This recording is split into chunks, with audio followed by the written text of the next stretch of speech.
Prove किया था ये सिमेट्रिक होता ही है ना। तो ट्रेस अब इस दोनों मैट्रिक्स का हम लोग निकालेंगे, ठीक है। तो सबसे पहले हम लोग ट्रेस निकालते हैं एच का और फिर एच बार का, ठीक है। तो आप लोग ध्यान से देखिएगा कि बड़ी खूबसूरती से इसका ट्रेस निकलेगा। अब देखो बेटा, ट्रेस जो है, ट्रेस एच का मतलब हुआ ट्रेस, यहां पे इसकी वैल्यू रख दो x, x dash inverse x dash, ठीक है बेटा, यही हुआ ना, ऐसे ही लिखते हैं हम लोग ट्रेस, ठीक है।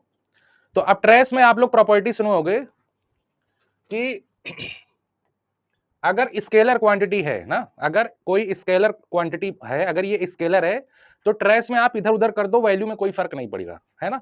अभी कल मैंने बताया था कि अगर अगर कोई स्केलर है, मैट्रिक्स में ही मल्टीप्लीकेशन करके अगर स्केलर आ रहा है 1 into 1, ठीक है, तो उसमें आप इधर उधर मैट्रिक्स को कर दो, कोई फर्क नहीं पड़ने वाला, ठीक है।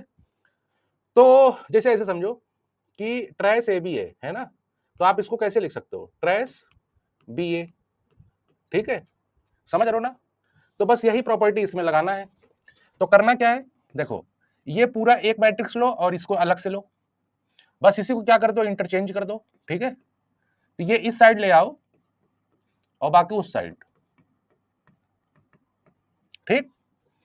तो अब जरा देख के बताओ बेटा, इन दोनों की वैल्यू मिला के क्या हो जाएगी, एक्स डैश एक्स, फिर ब्रैकेट में एक्स डैश, आइडेंटिटी मैट्रिक्स है ना।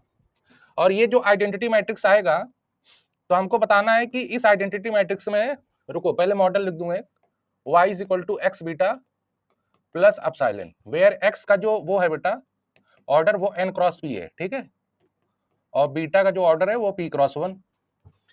तो अब बताना आइडेंटिटी मैट्रिक्स ये कौन से ऑर्डर का बनेगा, ये आइडेंटिटी मैट्रिक्स इसका ऑर्डर क्या होगा, ये बताएगा ये मैट्रिक्स क्या बेटा, p क्रॉस p, हाँ बेटा, कैसे बेटा,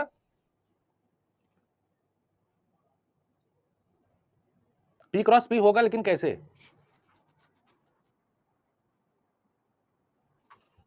है ना, p क्रॉस p होगा, लेकिन कैसे बताओ।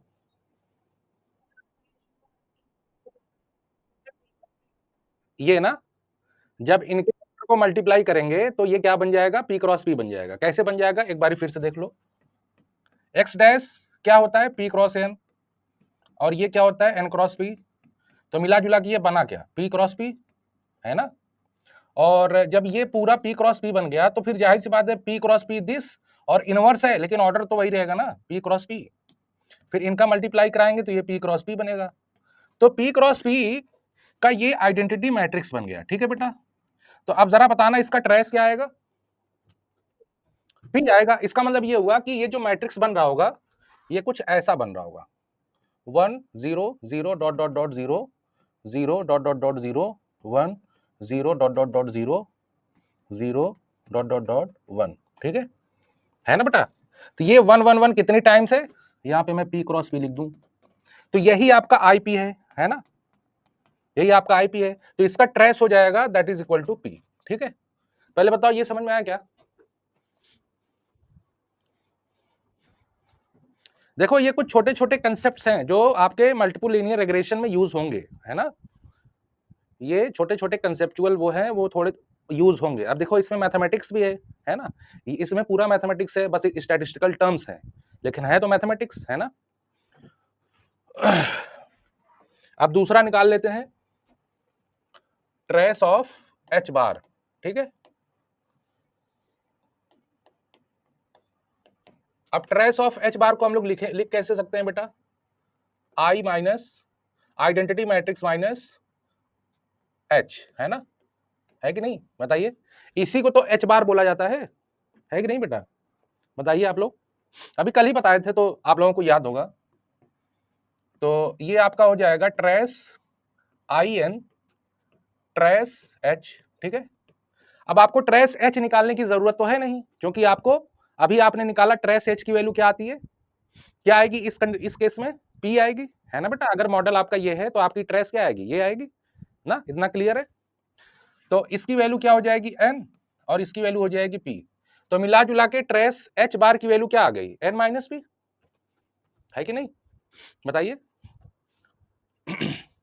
ना बेटा, ठीक है, इतना समझ में आया।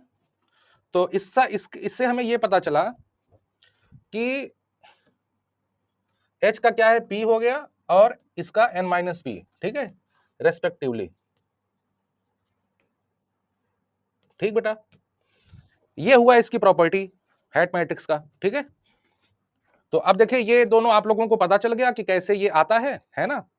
तो अब हम लोग क्या करेंगे, गॉस मार्को